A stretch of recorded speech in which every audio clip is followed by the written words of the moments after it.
Temos hoje mais uma prosa franca, que nós vamos tratar sobre o tema do racismo. Mas antes, gostaria que vocês aqui se atentassem para o livro A Arte de Ser Feliz. Pratique diariamente bons hábitos para que você possa ser feliz. Temos também o livro Como Falar em Público com Eficiência, que são técnicas de oratória para a gente falar em público, dar aula, explicar algum assunto, quem sabe vender mais para as pessoas como vendedor, enfim. Temos também o livro que está aqui para todo o Brasil, que é Mude Sua Vida em 50 Dias.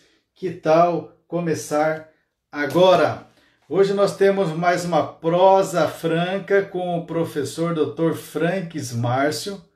Nós vamos tratar aqui de um assunto extremamente relevante, que é sobre o racismo. Então nós vamos fazer aqui o contato com o professor. Ok, vamos aqui visualizar. Pergunta, deixe seu comentário. E convide seus amigos, convide seus familiares para participar da nossa live. Muito especial aqui. Agora melhorou o som. Melhorou o som? Maravilha. Então, ok, pessoal. Vamos então aqui. Convide aí os seus amigos, seus familiares. Vamos participar presente dessa live sobre racismo nos Estados Unidos e também no Brasil. Deixe sua pergunta, deixe seu comentário, que a prosa franca ela é muito rápida, meia hora apenas. Vamos lá, professor Franques. Racismo que tem ocupado aí o cenário mundial. Já pegando o melzinho aqui para poder refrescar também. Vamos lá. Dias atrás, o menino João Pedro, 14 anos, foi morto pela polícia na comunidade de Salgueiro, no Rio de Janeiro. Chamou a atenção porque o menino não tinha nada de antecedente criminal, estava dentro de casa, brincando com a família e simplesmente foi morto.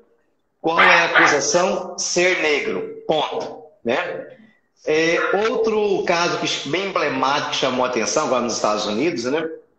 Um outro senhor negro também, 46 anos, né? George Floyd, ele foi morto sob qual argumento, né? Nada, ser negro. Então, e no caso do George Floyd, tem causado ali uma convulsão social gigantesca nos Estados Unidos. E quando ele estava, acho que todo mundo viu essa cena, né? Um policial branco, ajoelhado sobre o seu pescoço, ele falou a seguinte frase: olha, não consigo respirar. Você vai me matar desse jeito, eu não consigo respirar. Essa palavra, essa frase, melhor dizendo, né? Não consigo respirar, virou bordão para o quebra-quebra que está tendo hoje, nesse instante, nos Estados Unidos. Para você ter uma ideia, 75 cidades, certo, estão tendo essa convulsão social nos Estados Unidos, e temos hoje mais de 40 cidades, inclusive Manhattan, Nova York, né, a ilha mais rica do mundo, né, onde está o centro financeiro norte-americano, de Manhattan, nos Estados Unidos, ela está proibida de circular nas ruas.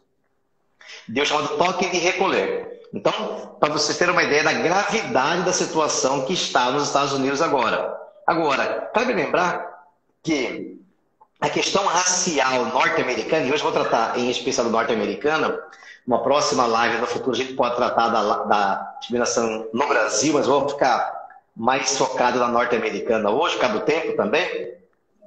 Os histórico americano, norte-americano de racismo, né, ele remonta ao século XIX. Então, no século XIX já existia essa prática, uma prática comum, infelizmente. Além de ser comum, era normatizada, ou normalizada, melhor dizendo, nos Estados Unidos. Uma prática normal para o preceito norte-americano. E olha que estamos falando do país que se diz a maior democracia do mundo. Então, historicamente, eles têm um histórico de práticas raciais, né, nos Estados Unidos. Vou dar alguns exemplos, né? Nos Estados Unidos tem a emenda 13, emenda 14, emenda 15. A Constituição americana é extremamente sucinta, mas tem 3 emendas, depois você olha na internet aí, que chama a atenção. A emenda 13, a emenda 14 e a emenda 15. As três emendas, elas falam o quê, em resumo? Que elas proíbem a discriminação racial, por incrível que pareça. Por quê? Isso é uma pressão norte-americana. Desde 1956, certo? Nós temos a Suprema Corte Americana, né, acabou com essas leis segregacionistas. 1956, já no meados do século XX, pós-Segunda Guerra Mundial.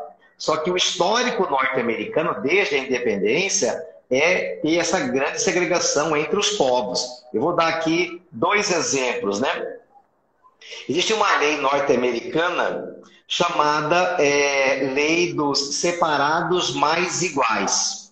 Separados mais iguais. Olha só, como assim separado? Essa lei, ela separava, por exemplo, espaços do ônibus para negros, espaços do ônibus para brancos. E não estamos falando da África do Sul de apartheid, não, que é um outro assunto, é outra dinâmica do tema. Falamos dos Estados Unidos, que normalizaram, né? Isso tinha vagões de trem para branco, vagões de trens para negros, separados. Com o seguinte argumento, que era para beneficiar os negros ainda, que é pior, né? A ideia era beneficiar os negros para ter um espaço especial para negros protegidos contra a violência dos brancos.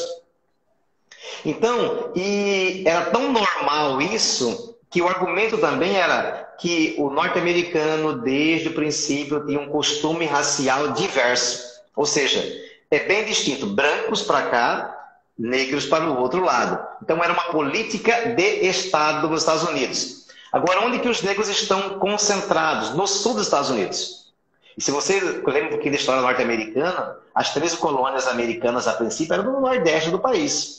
O sul era uma área que foi ocupada posteriormente a partir do domínio, né, do americano em relação à Espanha. Então, essa parte do sul sempre teve muito mais negros. Até hoje, é a parte da Flórida ali, né, dos Estados do Sul. É onde está o Blue norte-americano, por exemplo, né? Você vai encontrar o Blue ali muito forte no sul dos Estados Unidos. Por quê? São os estados onde mais temos grupos de negros atuando. Mais participação de negros dentro da etnia norte-americana. Uma outra lei que me vem à memória aqui, da história americana, é aquela lei da regra de uma gota. Para quem está nos vendo aí, nos assistindo, né? Olha como que é interessante e bem diferente. A regra de uma gota era a seguinte regra. Você pode ser branco, mas se tiver uma gota de sangue negro na sua genealogia, você não é branco, você é negro. Olha como que era sério essa política racial americana. Então, a sua ancestralidade tinha algum negro no ancestral, pai, ou avô, bisavô, tataravô, você não era considerado branco. E olha só como que essa lei era muito forte. Se, por exemplo, um pai branco tivesse um caso, não precisa nem casar, tivesse um caso com uma negra, e tivesse um filho ou uma filha, nascesse uma criança, como a criança tem mãe negra, o pai era desobrigado a ter a manutenção, o suster do filho, porque o filho tinha sangue negro. Então, olha só, desobrigava os pais da responsabilidade paternal de sustento, de alimentação e manutenção da criança. Por quê? Porque tinha sangue negro. Mas por que o americano fazia isso? É para evitar a miscigenação entre brancos e negros. Fazendo uma analogia com o Brasil andou ao contrário. No Brasil, a ideia era a seguinte, era misturarmos ao máximo, de termos pessoas ao máximo, né, misturadas entre brancos e negros, porque a ideia histórica era que enfraqueceria o sangue negro e aos poucos o Brasil seria um país branco. Olha só a política segregacionista do Brasil e a política de segregação norte-americana. Nos Estados Unidos, chama a atenção, né, o movimento negro a partir dos anos 50. Então, essas leis separados mais iguais, essa lei da regra da uma gota, eram leis que funcionavam até meados dos anos 50. Meados dos anos 50, nós tínhamos essa regra funcionando. Quem que quebrou esse paradigma? Uma mulher. Uma mulher famosa, quem vai fazer Enem, ou já fez Enem, vai fazer vestibular, já ouviu falar sobre ela, foi inclusive tema do Enem há dois anos para trás. Rosa Parks. Rosa Parks morava no Alabama, nos Estados Unidos. Um dia cansado do trabalho, saiu, trabalhava de doméstica num bairro branco, morava num bairro negro. Ela pegou o ônibus, como de costume, e sentou-se no ônibus, estava bem cansado. E aí, no meio do caminho, entraram os brancos. E lá no Alabama, a regra era o seguinte: se você era negro, estava sentado no banco de ônibus, e entrasse um branco, e o branco tinha prioridade naquele banco. Estava sentado, quer saber se eu sou branco, cheguei naquele banco, falou: você é negro, levanta que eu tenho que sentar. Então os brancos tinham prioridade para sentar. Os negros só podiam sentar-se se tivesse algum outro, né, espaço que os brancos não estavam sentados, aí o negro podia sentar no ônibus. E nesse dia, era dezembro de 55, nesse dia ela falou assim, o branco entrou, pediu para o lugar dela, falou: não vou dar o lugar. Você vai ter que dar o lugar, porque você é negro, eu sou branco. Eu falei: não vou sair daqui. E aí o branco anunciou para o motorista do ônibus, falou: olha, essa mulher não quer me dar o espaço. O motorista quis ainda, né, persuadi-la, falou: você está cansada hoje? Por isso, não estou cansada não, mas eu não vou dar, porque chega de dar o lugar de negro para branco sentar. E ela acabou, resumindo a história, acabou não saindo do lugar, por não sair foi presa, por ser presa foi levada a julgamento, e aí começa um grande movimento negro nos Estados Unidos. E esse movimento negro norte-americano ficou tão forte que vai resultar, certo, lá naquela marcha dos 200 mil em Washington, D.C., né, capital dos Estados Unidos, em que Luther King ele arrasta 200 mil pessoas para poder falar sobre, né, I have a dream, né? Eu tenho um sonho, que os meus filhos sejam julgados, né, pelo seu caráter, certo? E não pela sua cor. E começa aquele célebre discurso que ele faz. Bem, então Luther King, ele vai, até Luther King é morto em 68, né? E aí é muito forte o movimento negro norte-americano. Então, até os anos 50, você que é negra, certo? Aí nos Estados Unidos, até 50, você não podia casar com um branco. Se casasse, você tem que cuidar do filho sozinha, porque o branco não era obrigado. Você era obrigada a sentar em vagões separados em relação a brancos. Percebam como que era bem diferente do que temos no Brasil. Aparentemente, uma democracia racial. Estou me alongando aqui rapidinho para o contexto histórico, Betinho. Só que a partir daí, nós temos um movimento negro, de intelectuais negros muito forte nos Estados Unidos. A partir dos anos 70, certo? O movimento Black, né? Black Station Moves, né? O que é isso? Nos anos 70, há uma gama de intelectuais negros começa a produzir filmes, seriados,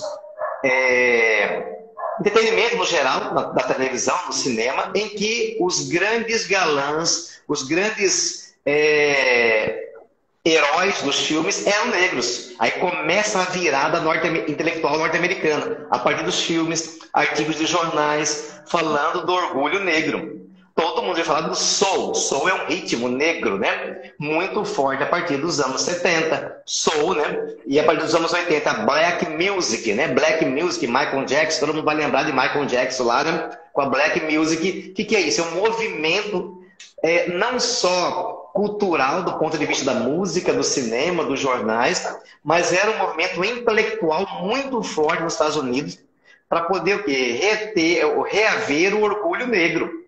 Só para vocês poderem falar assim, mas isso é muito utópico, não estamos conhecendo, lembrando sobre isso. Vamos lá. Todo mundo que deve estar na live aqui já ouviu falar, todo mundo odeia o Cris, não já?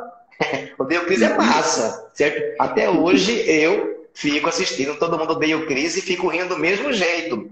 E Todo Mundo Odeia o Cris é o quê? É uma sátira a como que é tratado os negros nos anos 80.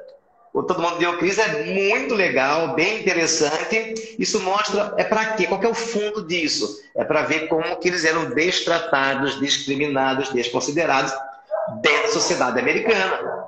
Outro exemplo, né, já nos anos 80 para 90, né, que retrata, né, Eu, a Patroa e as Crianças. Já viram falar também sobre isso, é outro seriado bem legal, né? Uma família de classe média, olha só a ascensão agora, uma família de classe média, negra, que agora conseguia viver no modo de viver norte-americano. Estou dando exemplos de seriados, de filmes, para vocês verem como que é a sociedade americana, né? E como que tem feito o evento, o movimento negro muito forte. Tá? O movimento negro é muito forte nos Estados Unidos e ele é muito bem engajado, né? Os Black Powers no passado, né? Globetrotters, né? Quem gosta do basquete aí, né? Grande negão lá jogando, né? Basquete se apresentando, né? Mais recentemente, né? Nos anos 2000, Michael Jordan, né? Nos anos 90, né?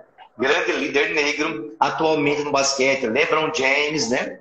E aí, vira e mexe, tem protestos na NBA, NFL, são os grandes esportes norte-americanos, né? Futebol americano, e basquete americano, de negros recusando-se a entrar em quadra, ou cantando o hino de forma ajoelhada, né? Com a mão estendida para cima. Por quê? Pedindo igualdade racial. Agora está falando do contemporâneo, do 2019, 2020, ou seja, LeBron James falou ano passado, né? Ainda é muito difícil ser negro nos Estados Unidos.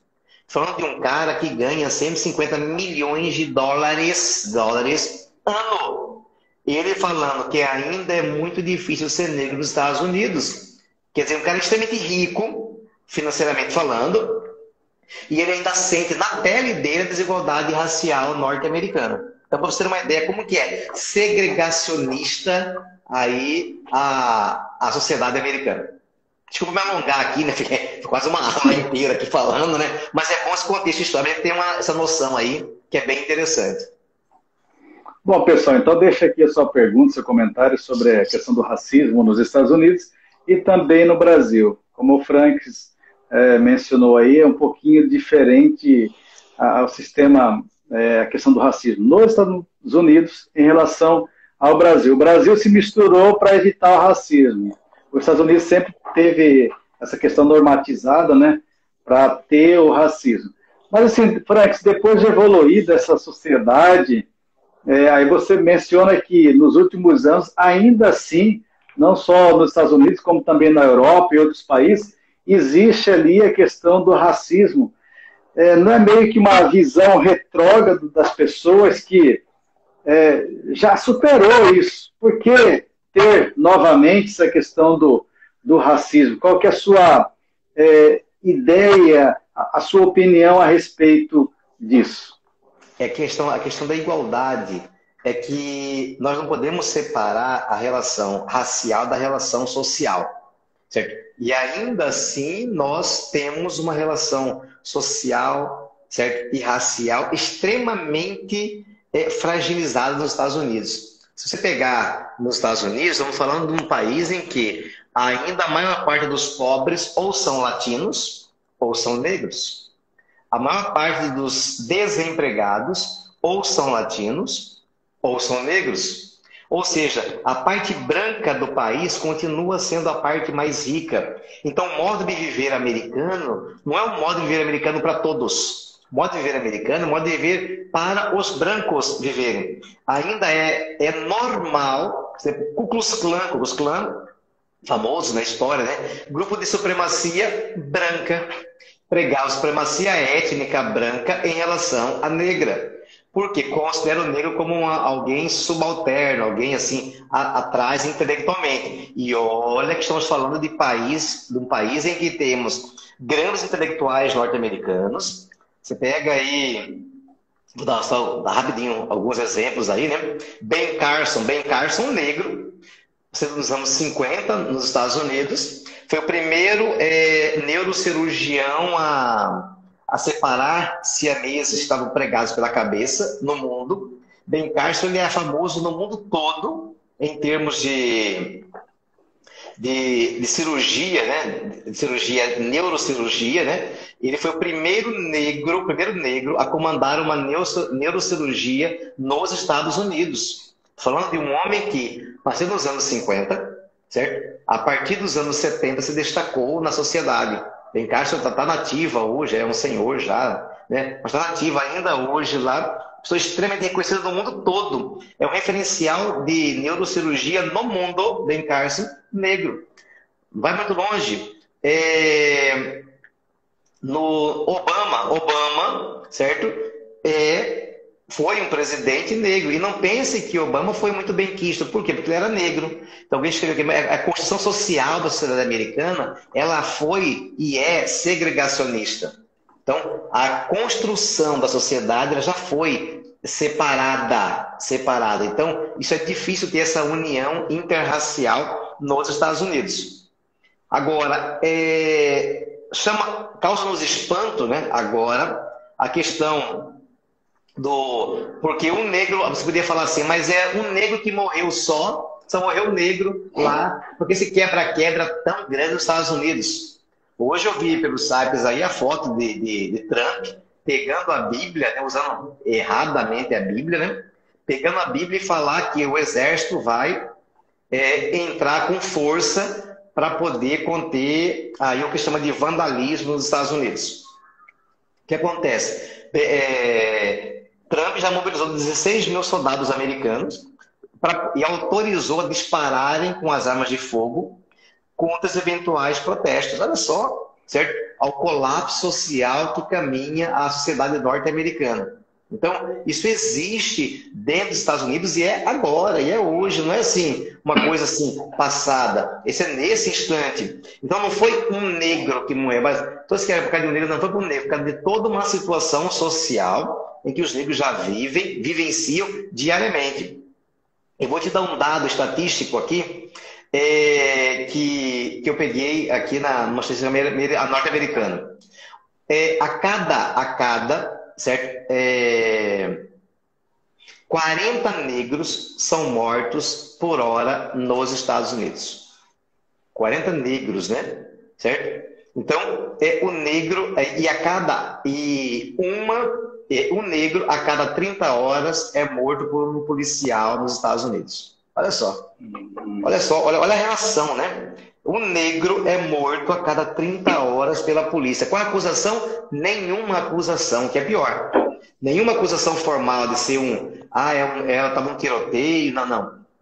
Olha a relação, como é difícil. Ser negro nos Estados Unidos também é difícil. Por quê? Porque a polícia, o exército, né, as forças de segurança matam negros nos Estados Unidos.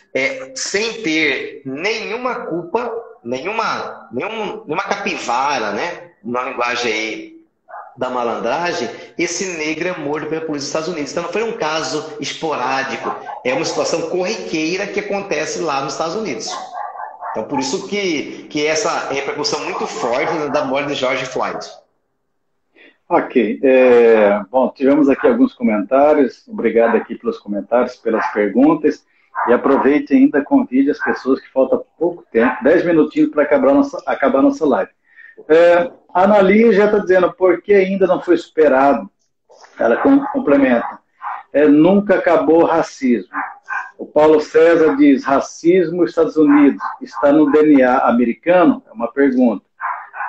Aí tem outros comentários para complementar. Sim, porque desde a fundação do país, ela é segregacionista, brancos e negros. Certo? Então, está no DNA do país, infelizmente, sim. Certo? E ser negro é difícil em qualquer lugar? Sim, em qualquer lugar. Eu falo nos Estados Unidos por causa do George Floyd, mas vamos depois fazer uma outra live só sobre o Brasil. Aí vamos buscar lá nos primórdios, né, a questão segregacionista brasileira, que também é muito forte. Agora, a questão de agora, de atual, nós queremos ressaltar o seguinte, que existe, né, nos Estados Unidos o chamado racismo estrutural. O que vem a ser isso? Estrutural é que os negros correspondem à parte mais pobre do país. Então, o negro, ele é a parte mais pobre do país, nos Estados Unidos. E aí nós estamos falando de um país que acabou de sair aí de uma pandemia, você não, está na pandemia, na verdade, ainda lá. Tivemos 100 mil mortos por causa da Covid nos Estados Unidos. Então, 100 mil pessoas, né? Esse cachorro vai ter não para de latir aí. Se o cachorro está latindo. Está difícil, aqui na parada. Certo? E tá lá fora, trancado. Tá lá fora, por isso, tá trancado, por isso. Certo? O que acontece? 100 mil negros morreram nos Estados Unidos. Tipo, 100 mil pessoas morreram com a Covid nos Vai Estados falando, Unidos. vou abrir a porta. Vai falando que eu vou abrir a porta. Aí ele vai subir na live, aí vai tomar os passos da live. Isso que dá, o cachorro manda na casa, né? Agora, olha só, por que é séria a situação nos Estados Unidos, né? Betinho, cuidado que eu vou trancar a porta e você para fora aí. Deixa você só para fora com ele, né? Então vejam só. Não teve jeito, tá brigando com o cachorro lá. Tá brigando com o cachorro lá dentro, certo? Então o que acontece? Nós temos agora gravada 100 mil mortes nos Estados Unidos pela Covid, e agora a TV fala pouco, mas o desemprego nos Estados Unidos cresceu gigantescamente. É um outro assunto com outro dia também, o desemprego norte-americano, mas são 40 milhões de desempregados. Veja só você, brasileiro. Estamos aí assustados, né, com 13 ponto alguma coisa de milhões de desempregados no Brasil hoje. Agora imagine agora os Estados Unidos que estão com 40 milhões de desempregados. Mas lá tem mais gente que aqui. É verdade. Tem 50% de pessoas a mais que o Brasil, um pouquinho menos de 50%, mas ele tem mais que o dobro de desempregados brasileiros. Os desempregados são quem? São negros. Então, os protestos norte-americanos agora nos Estados Americanos não é só pela morte de um negro. É uma questão estrutural. Por quê? Porque os negros, eles sempre historicamente foram discriminados. Eles têm hoje os piores salários. Eles são os mais pobres e agora são os mais atingidos pela pandemia. Não só nas mortes, como também são atingidos como desemprego. Ok. Temos aqui a Bruna, diz, infelizmente, o racismo ainda é um problema social. A Ana já fala que não tem nada a ver com o DNA, é uma opinião dela. A Ana já diz também que é uma construção da sociedade. A Nilza está dizendo, enquanto a cor da pele for mais importante que o brilho dos olhos, haverá guerra. Bob Marley. Vamos ver outros comentários. A Ana ser negra é difícil em qualquer lugar. O cachorro não para de latir, que mais? A Laiana, gostei do assunto, gostei que apenas cheguei atrasada. Só lembrando que depois vai estar no IGTV e também no meu canal do YouTube, Francine Liberato, e também no canal do YouTube do professor Franks, correto, Franks? Beleza. Se você mandar aí, então coloca no canal também. O assunto extremamente, ele fomenta, né? Fomenta mais perguntas, mais assuntos, né? É bem interessante. Franks, inclusive, acho que a gente pode deixar para a semana que vem o assunto do racismo, especificamente do Brasil. Do Brasil? Beleza. Que acho que dá mais ênfase. Aí a Analisa está perguntando aqui. Mas só dar uma deixa então aqui. Então já pode, como o professor ama deixar tarefa para o povo, né? Vamos lá. Então você já vai ler aí, quem gosta de ler, a lei Afonso Arinos, 1951. É a lei que fala, né? Foi a primeira lei contra o racismo no Brasil. Só para você já ir adiantando e trocar ideia aí numa próxima oportunidade sobre esse assunto, né? Vamos lá, vai lá. Pesquisa. Bom, aproveita e deixa o seu coraçãozinho se você está acordado, está ligado na live. Ainda dá tempo aí, uns 5 minutinhos para a gente falar um pouquinho. A Ana Lígia está dizendo, professor, explica a demora dos Estados Unidos em reconhecer os direitos civis dos negros. Ela continua, sendo que os tratados de direitos humanos começaram logo após a Segunda Guerra Mundial. Muito bem colocado, a Ana Lígia, né? Então, olha só, nós tivemos a ONU é criada em 45, né? Nós temos os órgãos sociais da ONU, né? Que são órgãos que trabalham para que nós tenhamos aí os direitos iguais, direitos humanos iguais no mundo. Só que cabe lembrar que, apesar dos direitos universais do ser humano, da ONU, nós temos na Constituição norte-americana que cada estado tem a sua particularidade. Então, tem as leis gerais, que vale a Constituição brasileira, né, dos Estados Unidos, e cada estado é livre. Então, por isso que os estados do sul, nos Estados Unidos, tinham leis segregacionistas até nos anos 50, sendo que a Declaração Universal de Direitos Humanos ela é anterior a isso, bem lembrada pela Ana Leija. Então, porque a Constituição norte-americana ela permite isso, dá uma autonomia maior para cada Estado. Dá um exemplo assim, fora da nossa live de hoje.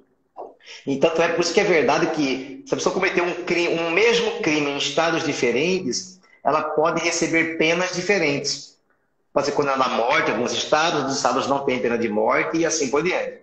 Então, os estados do Sul, em especial, são estados onde vamos encontrar um percentual a mais de negros, tá bom? Estava vendo uma reportagem hoje, por coincidência, né, que Beverly Hills estava fechada ali, aquelas ruas de Los Angeles, o lugar mais caro que tem aí, nos Estados Unidos, né? E está lá fechado por quê? Toque de recolher por conta desse protesto de negro. Ah, mas tem vandalismo no meio. Sim, tem vandalismo no meio, ninguém está negando isso, né?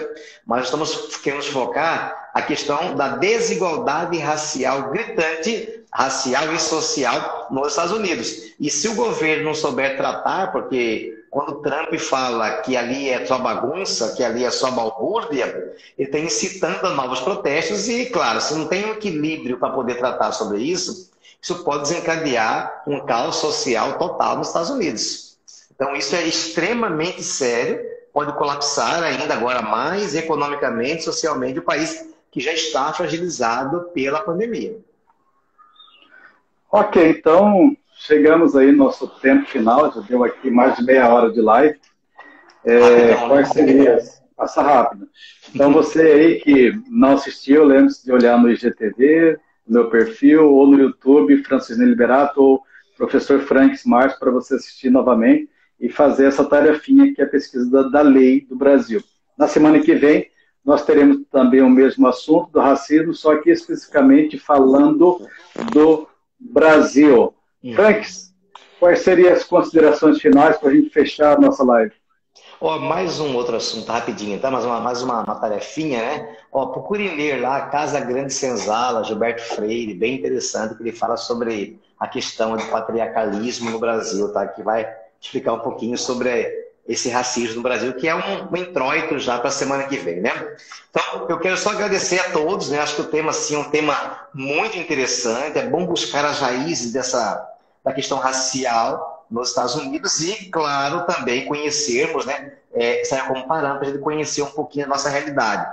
E aí vamos falar das leis, né? Das leis brasileiras, leis afirmativas, leis raciais, que acabam aí sendo leis para poder melhorar a sociedade brasileira, a sociedade, certo? Que nós cremos e almejamos uma sociedade fora dessa segregacionismo, né, que existe hoje, como temos nos Estados Unidos. Beleza? Então, quero agradecer a todos, foi muito bom estar com vocês, né? Foi meia hora, jogo rápido aqui, né? Pra trocar uma ideia sobre o assunto, tá bom? Um abraço aí a todos, fiquem com Deus aí. E, se você tiver um novo tema aí, um tema interessante, quiser compartilhar conosco, você pode mandar aí à vontade, que nós estamos aqui para trocarmos ideia em relação a isso, tá bom? Um abraço e até mais.